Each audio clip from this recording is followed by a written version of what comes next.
She hid her $50,000 wedding debt from her first marriage. I thought you'd pay it off as a wedding gift. She sobbed. I replied, return to sender. Then I annulled our marriage on the grounds of financial fraud. She is now divorced twice and still in debt. 3 months married. That's how long it took for me to discover the debt. I found it by accident, looking for a warranty document in Amanda's nightstand drawer. Found a stack of credit card statements instead, hidden under old magazines, all unopened, all marked final notice in red. Capital 1, $43,287.56 balance.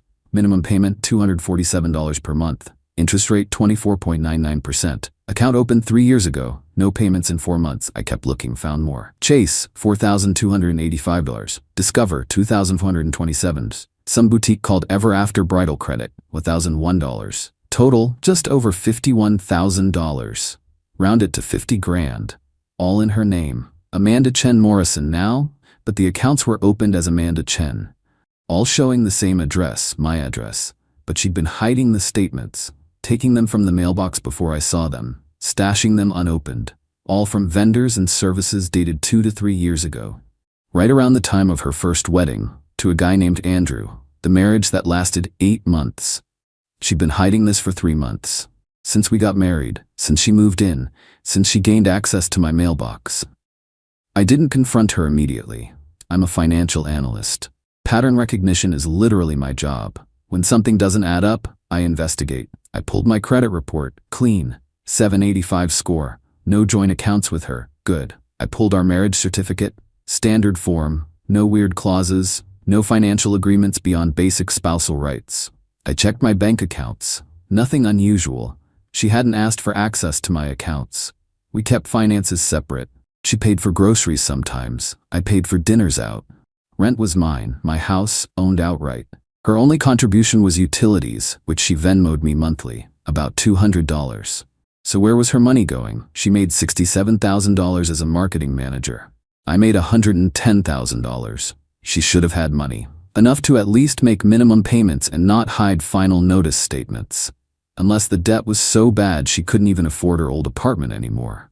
Unless marrying me was her solution. I decided to test something. That evening, Amanda came home from work around 6:30. Normal day. We ordered Thai food. Watched TV. Around 8, I brought it up casually. Hey, random question. You got all your bills switched over to this address, right? Yeah, I updated everything. Why? No reason. Just making sure nothing's going to your old place. I forwarded everything months ago. Even credit cards? She paused. Brief. Barely noticeable. I only have the one Chase card, for points. That's it? Yeah, I don't believe in carrying a lot of credit cards. Too easy to overspend. Lie. Direct lie. She had 4 cards minimum. Smart, I said. That's a trap. Exactly. She smiled. I've never carried a balance. Second lie. The next day, I took photos of all the statements, put them back exactly where I found them. Then I waited to see what she'd do. That evening, I got home before her. Checked the mailbox, 2 more credit card statements, Capital One and Discover, both with final notice stamps. I left them on the kitchen counter.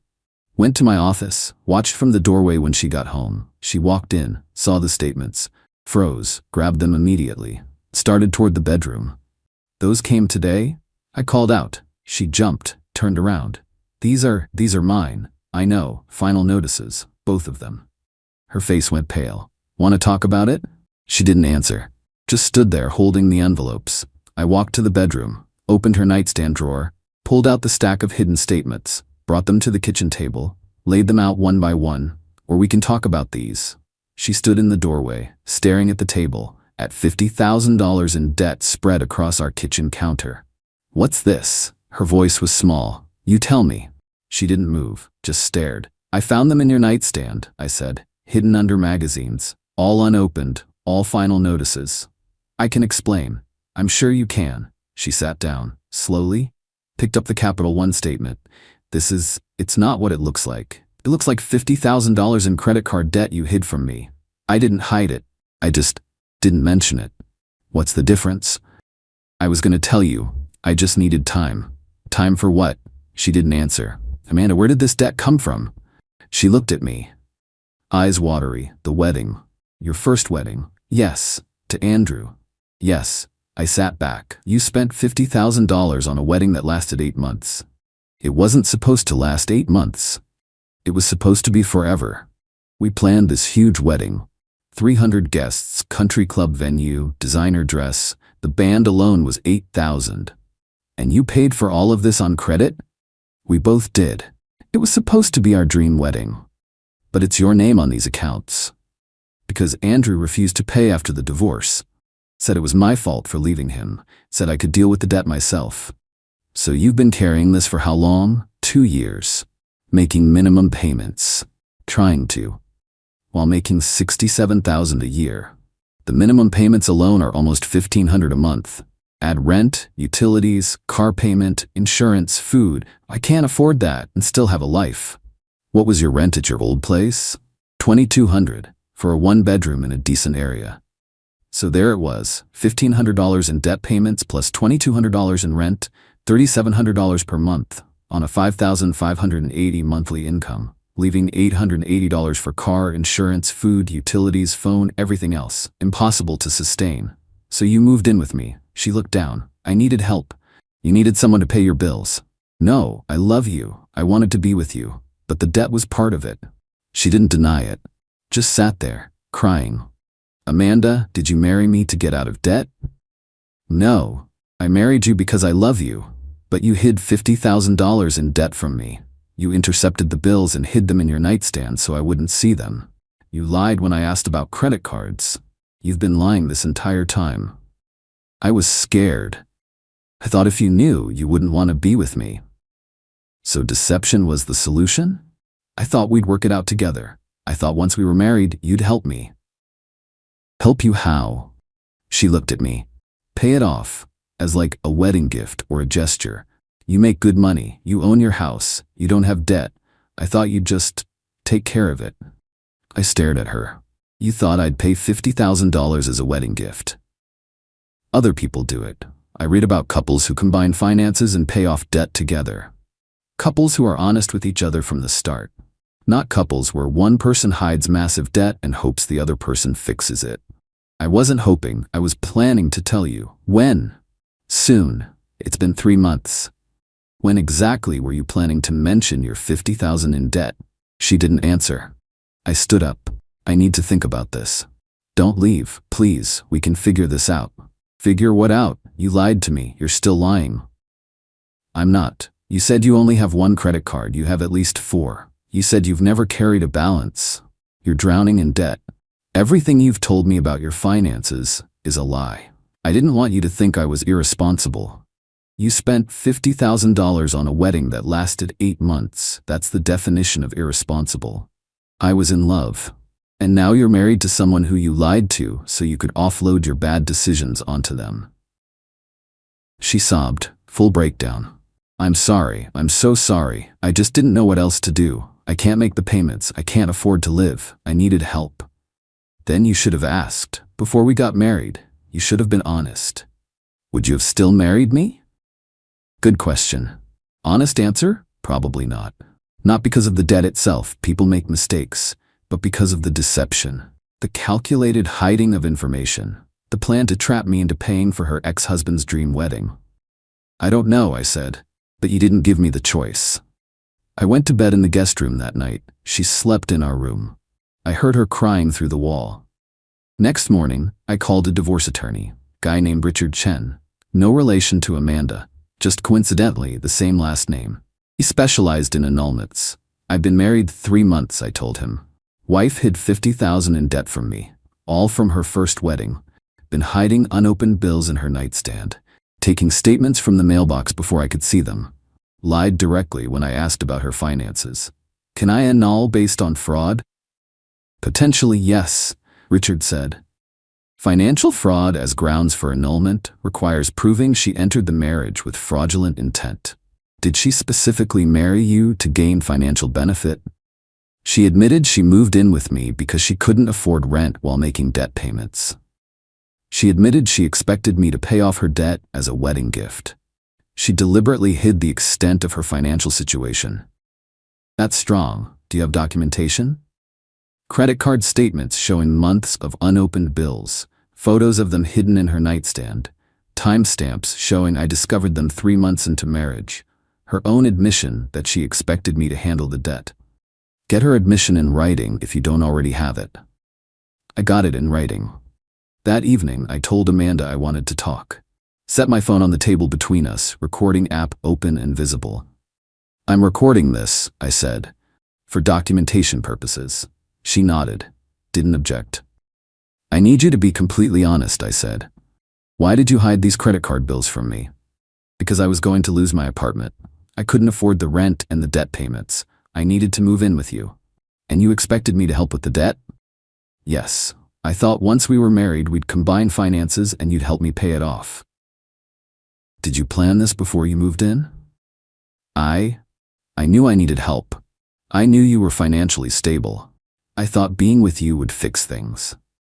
So you deliberately hid the debt because you thought I'd refuse to marry you if I knew? Yes. And you expected me to pay off $50,000 in debt from your previous marriage without discussing it first? I thought you'd want to help me. I thought that's what spouses do. Got it all recorded. Played it back to make sure audio was clear. Perfect. Filed for annulment Tuesday morning. Grounds: fraud. Fraudulent inducement to marry based on concealment of material financial information. Had her served Wednesday at her office. Process server handed her the papers during lunch break. She called me immediately. 16 missed calls in 20 minutes. I didn't answer. Sent a text. Talk to your lawyer. Don't contact me directly. She showed up at the house that evening. I didn't let her in. Talked through the door. You can't do this. We're married. For now, annulment proceedings are underway. You can't just annul a marriage. We took vows. Vows you entered fraudulently. You married me under false pretenses. I didn't. You hid $50,000 in debt. You lied about your financial situation. You admitted you expected me to pay your bills without discussing it. That's fraud, Amanda. I'll pay the debt myself. I'll figure it out. Good, you should. It's your debt. Please, don't do this. I love you. You loved my bank account. That's not true, isn't it? Tell me honestly. If I was broke, would you have married me? She hesitated. Fatal hesitation. That's what I thought. Return to sender, Amanda. Go back to Andrew or whoever will pay your bills next. You're cruel. I'm honest, something you're not. She left. I heard her car peel out of the driveway. The annulment process took 2 months. Richard filed the paperwork, included all documentation, credit card statements, text messages, recorded conversation, timeline of deception. Amanda's lawyer tried to fight it, claimed she had no fraudulent intent, claimed debt isn't grounds for annulment, claimed I was being vindictive. He filed a motion to dismiss. Richard countered with a 50-page brief citing case law. Precedent from 12 different states showing financial fraud as valid grounds for annulment. Examples of similar cases where concealed debt voided marriages. We had a hearing. Both of us, both lawyers, sitting in a courtroom. Amanda wore a black dress. Professional, respectful, trying to look sympathetic. Her lawyer argued that debt acquired during a previous marriage isn't fraud. That many people enter relationships with financial baggage. That I'd never asked about her debt specifically, so she hadn't lied. Richard destroyed that argument, pointed out that she'd actively concealed the debt by hiding statements in her nightstand, that she'd intercepted mail before he could see it, that she'd lied when directly asked about credit cards, that she'd admitted expecting him to pay her debts without prior discussion, that she'd admitted she would have lost her previous apartment without using him for financial support. The judge asked Amanda directly, "Did you intentionally conceal these debts from your husband?" She hesitated. I didn't know how to bring it up. That's not what I asked. Did you intentionally conceal them? Yes, but not to defraud him. I just didn't want him to think badly of me. And did you expect him to help pay these debts? I hoped we'd work it out together as a married couple. Did you discuss this with him before marriage? No. Why not? I was afraid he'd leave me. Judge nodded, made notes, reviewed the documents again. But the evidence was overwhelming. She'd deliberately concealed material financial information. She'd admitted to expecting me to pay her debts. She'd married me, at least in part, for financial benefit. Judge reviewed everything, took 45 minutes to read through the file. Then he ruled. Annulment granted. Marriage declared void from inception. No spousal support, no division of assets, complete severance. Amanda sat in the courtroom crying. Her lawyer patted her shoulder. Didn't matter. She wasn't married anymore. She was right back where she started. Divorced twice, $50,000 in debt, no backup plan. After the hearing, I went back to work. Life continued. Removed her from my emergency contacts, changed the locks on my house, forwarded any mail that came for her back to her new address, a studio apartment across town. Rent, $1,400. She downgraded significantly. 3 weeks after the annulment finalized, she texted me. First contact since the courtroom. Started the bankruptcy process. Thought you should know. Why would I need to know? Because you're why I'm in this position. No, your spending habits are why you're in that position. Your fraud is why we're divorced. Annulled, not divorced. Semantics, you're single and in debt either way. I could have made it work if you just helped me. I'm not responsible for your bad decisions. I thought you loved me. I thought you loved me too. Turns out we were both wrong. She didn't respond. I blocked her number. 5 months later, I ran into her at Target, literally turned a corner in the home goods section, and there she was. Looked different. Thinner, tired, pushing a cart with generic brand cleaning supplies. She saw me, froze. Hey, Amanda. Awkward silence. How are you? She asked. Fine. You? Managing. She glanced at her cart. Bankruptcy went through last month, Chapter 7, wiped out all the credit card debt. Good for you. Yeah, fresh start. She paused. I'm sorry for everything. Okay. I shouldn't have lied. I was desperate and scared, and I made bad choices. Yes, you did. Do you forgive me? I thought about it. I don't think forgiveness is the right word. I understand you were in a difficult situation. I understand desperation makes people do stupid things. But no, I don't forgive the fraud, the lying, the manipulation. She nodded. That's fair. Are you doing okay now? Relatively. Bankruptcy destroyed my credit, can't get approved for anything, had to put down 3 months' deposit for my apartment, had to buy a used car cash because no one would finance me. But I'm managing. And the debt's gone? Most of it. Chapter 7 wiped out the credit cards, but there were some old medical bills and a personal loan from a friend that I couldn't discharge. About $12,000 total, payment plans for both. So you're still in debt? Yeah, just less of it. She smiled weakly. I'm dating someone new. He knows everything this time. I learned my lesson. Good. Be honest with him.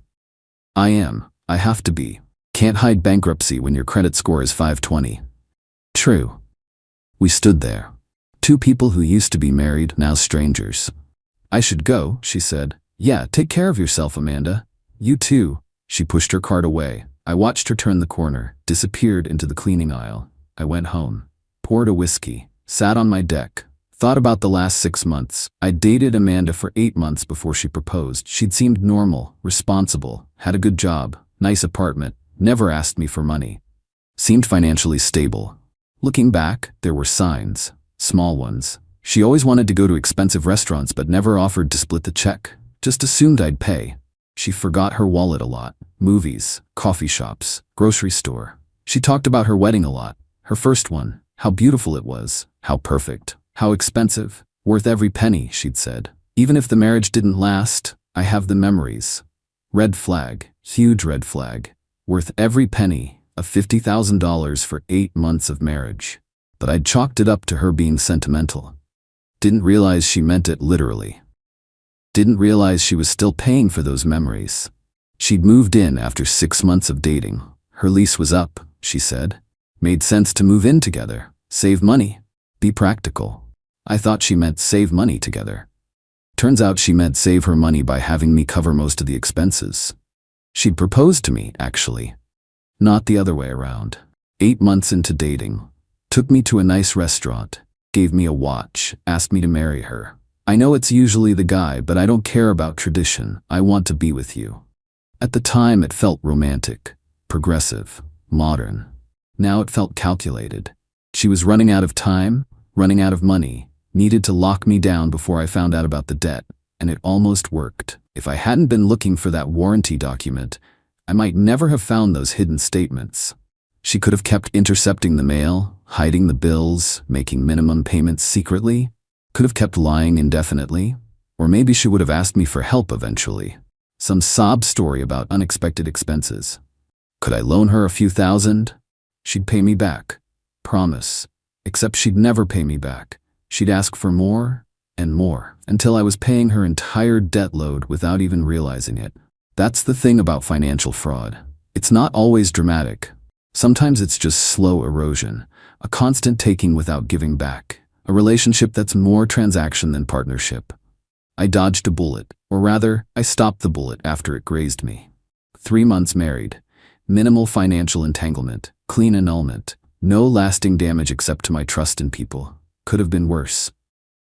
Could have been 2 years, 5 years, could have co-signed loans, joint accounts, joint debt, could have been trapped. Instead, I got out. Amanda got bankruptcy. We both moved on. Her new guy? Hope he knows what he's getting into. Hope she's actually being honest this time. But if she's not, that's his problem now, not mine. I'm back to dating, casually, not rushing into anything, running credit checks, asking financial questions up front, making sure there are no surprises. People think that's paranoid. You can't start a relationship with a credit check, my friends say. That's insane. Maybe. But you know what's actually insane? Marrying someone who hides $50,000 in debt and expects you to pay it as a wedding gift. Hard pass. I'll take paranoid and single over trusting and broke. She's divorced twice now. Technically annulled once, divorced once. But who's counting? She's still in debt. Bankruptcy discharged the credit cards, but she's got the medical bills and personal loan payments, and probably new debt from her post-bankruptcy life. New car, new apartment, new expenses, old patterns. Me, I'm debt-free, single, house paid off, 785 credit score, retirement accounts growing, and I run credit checks on dates now. My friends think it's extreme. I think marrying someone with $50,000 in hidden debt is extreme. Amanda went from Andrew to me to the next guy, always looking for someone to save her. I hope she learns to save herself eventually. But that's not my problem anymore. I'm just the guy who returned to sender, and I'm fine with that.